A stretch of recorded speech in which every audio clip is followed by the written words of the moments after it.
অসমৰ জাতীয় জীৱনৰে সৈতে জড়িত অত্যন্ত গুৰুত্বপূৰ্ণ এটি বিষয় আৰু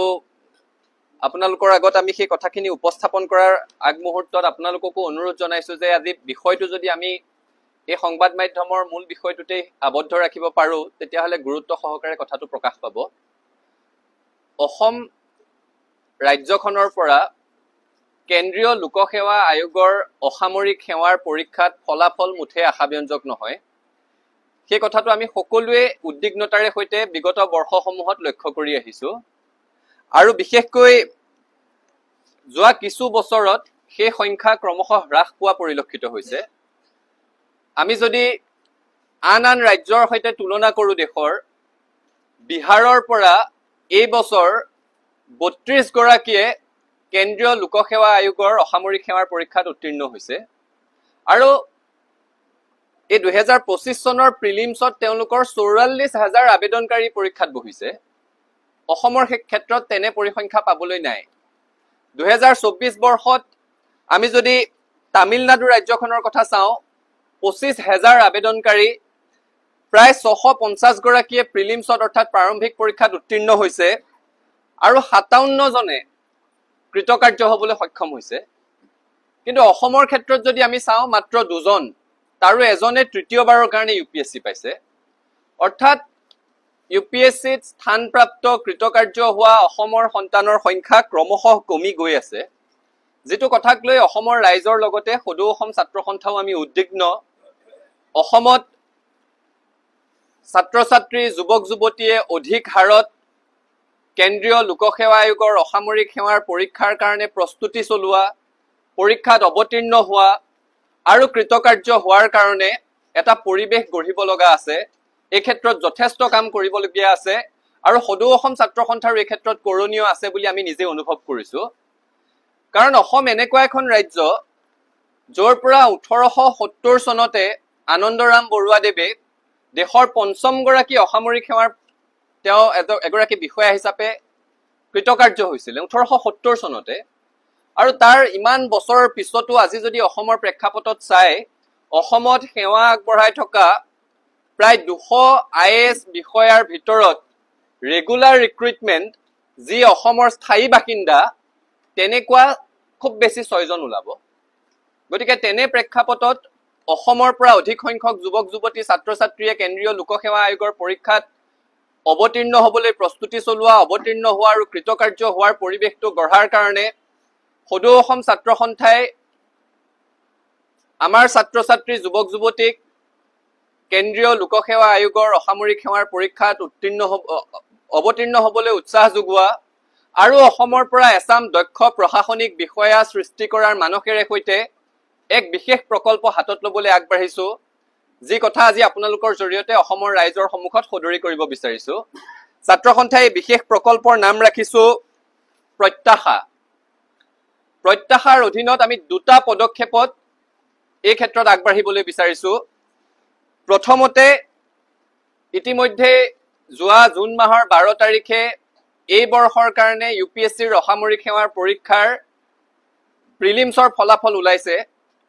যিসকল অসম সন্তানে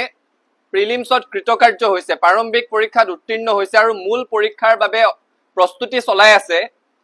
তেনে অসম সন্তানসমূহৰ পৰা নিৰ্বাচিত 25 গৰাকীক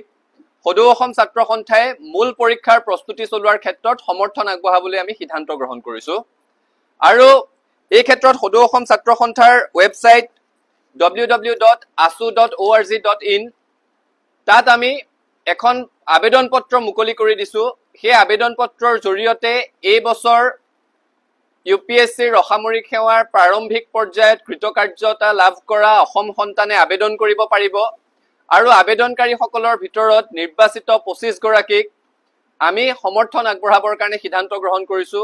আজিৰে পৰা এই সংবাদমেল আয়োজন কৰা মুহূৰ্তৰ পৰা অহা 29 জুন পৰ্যন্ত এই আবেদনৰ প্ৰক্ৰিয়াটো খোলা থাকিব আৰু জুলাই মাহৰ প্ৰথম সপ্তাহতে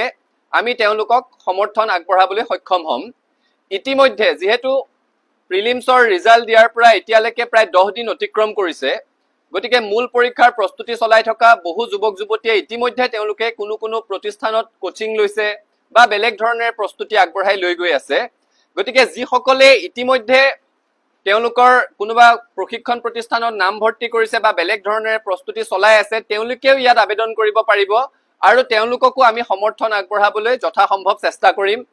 এই ক্ষেত্ৰত মূল পৰীক্ষাত উত্তীৰ্ণ হোৱা ছাত্ৰ ছাত্ৰীসকল যুৱক যুৱতীসকলে তেওঁলোকে যি ধৰণেৰে বিচাৰে যি প্ৰতিষ্ঠানত বিচাৰে অফলাইন পদ্ধতিৰে বিচাৰে বা অনলাইন পদ্ধতিৰে বিচাৰে সমৰ্থন আগবঢ়াবৰ কাৰণে ছাত্ৰ সন্থা প্ৰস্তুত হৈ আছো এইটো হৈছে প্ৰথম পদক্ষেপ আন এটা আমি দীৰ্ঘম্যাদী প্ৰকল্পৰ কথা সদৌ অসম ছাত্ৰ সন্থাই চিন্তা কৰিছো যিটো প্ৰত্যাশা প্ৰকল্পৰ দ্বিতীয় পদক্ষেপ আৰু এই পদক্ষেপৰ অধীনত সদৌ অসম ছাত্ৰ সন্থাই অসমৰ পৰা নিৰ্বাচিত ২৬ গৰাকী ছাত্ৰ ছাত্ৰী যুৱক যুৱতী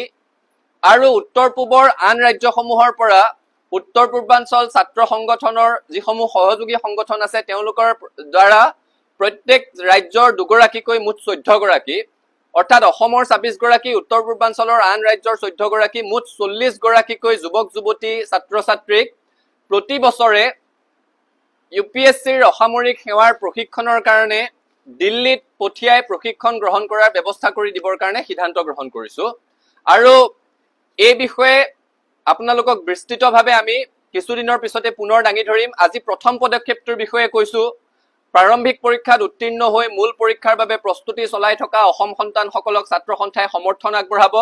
তেওঁলোকৰ মূল পৰীক্ষাৰ প্ৰস্তুতিৰ বাবে অনলাইন বা অফলাইন যি ধৰণেৰে তেওঁলোকে বিচাৰে দেশৰ যি প্ৰতিষ্ঠানতে তেওঁলোকে বিচাৰে তেওঁলোকৰ প্ৰস্তুতিৰ ক্ষেত্ৰত ছাত্ৰ সন্থাই সমৰ্থন আগবঢ়াব আৰু দ্বিতীয় পৰ্যায়ত যেটো কথা আমি কিছুদিনৰ পিছত আপোনালোকৰ ওচৰত বিস্তৃতভাৱে সদৰি কৰিম এক বাছনি পৰীক্ষাৰ জৰিয়তে অসমৰ ২৬ গৰাকী উত্তৰ পূবৰ আন ৰাজ্যৰ পৰা ১৪ গৰাকী মুঠ ৪০ গৰাকী যুৱক যুৱতীক দিল্লীলৈ নিৰ্বাচিত প্ৰশিক্ষণ প্ৰতিষ্ঠানত ইউপিএছচিৰ অসামৰিক সেৱাৰ পৰীক্ষাৰ বাবে প্ৰশিক্ষণ গ্ৰহণ কৰিবলৈ ছাত্ৰ সন্থাই প্ৰেৰণৰ সিদ্ধান্ত লৈছো আমাৰ এটাই লক্ষ্য অসমত এটা পৰিৱেশ সৃষ্টি কৰিব লাগে কাৰণ ৰাজস্থানৰ কথা যদি কওঁ তাত এটা মিনা নামৰ জনগোষ্ঠী আছে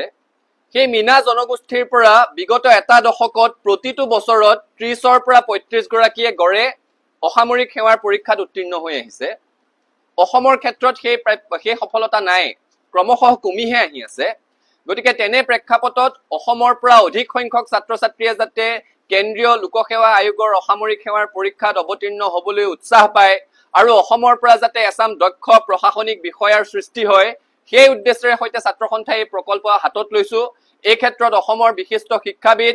অসমৰ শ্ৰদ্ধাৰ ৰাইজ শিক্ষাগুৰুসকল সকলোৰে আশীৰ্বাদ অভিভাৱকত্ব আমি কামনা কৰিছো আৰু এই গোটেই প্ৰক্ৰিয়াটো আগবঢ়াই নিয়াৰ ক্ষেত্ৰত ডিব্ৰুগড় বিশ্ববিদ্যালয়ৰ প্ৰাক্তন উপাচাৰ্য অধ্যাপক ডক্টৰ অলক কুমাৰ বুঢ়াগোহাঁই ছাৰ অসম দক্ষতা বিশ্ববিদ্যালয়ৰ বৰ্তমানৰ উপাচাৰ্য তথা অৱসৰপ্ৰাপ্ত আইএছ বিষয়া শ্ৰী সুভাষ চন্দ্ৰ দাস ডাঙৰীয়া অৱসৰপ্ৰাপ্ত আইএছ বিষয়া হিমাংশু শেখৰ দাস ডাঙৰীয়া ভাৰতীয় ৰেল সেৱাৰ অৱসৰপ্ৰাপ্ত বিষয়া শ্ৰী ৰবীন কলিতা ডাঙৰীয়া আৰু একাংশ বৰ্তমানৰ তথা প্ৰাক্তন অৱসৰপ্ৰাপ্ত আইএছ বিষয়াই আমাক পৰামৰ্শ প্ৰদান কৰিছে আৰু তেওঁলোকৰ পৰামৰ্শৰ সৈতে সদৌ অসম ছাত্ৰ সন্থা আগবাঢ়ি যাবলৈ সিদ্ধান্ত গ্ৰহণ কৰিছো আৰু দিল্লীত প্ৰশিক্ষণৰত অৱস্থাত দিল্লীস্থিত সদৌ অসমীয়া ছাত্ৰ সংস্থা অসমৰ পৰা যোৱা যুৱক যুৱতীৰ ছাত্ৰ সংগঠন দিল্লীত প্ৰশিক্ষণৰত অৱস্থাত সদৌ অসমীয়া ছাত্ৰ সংস্থা নতুন দিল্লীয়ে সমন্বয়কৰ ভূমিকা পালন কৰিব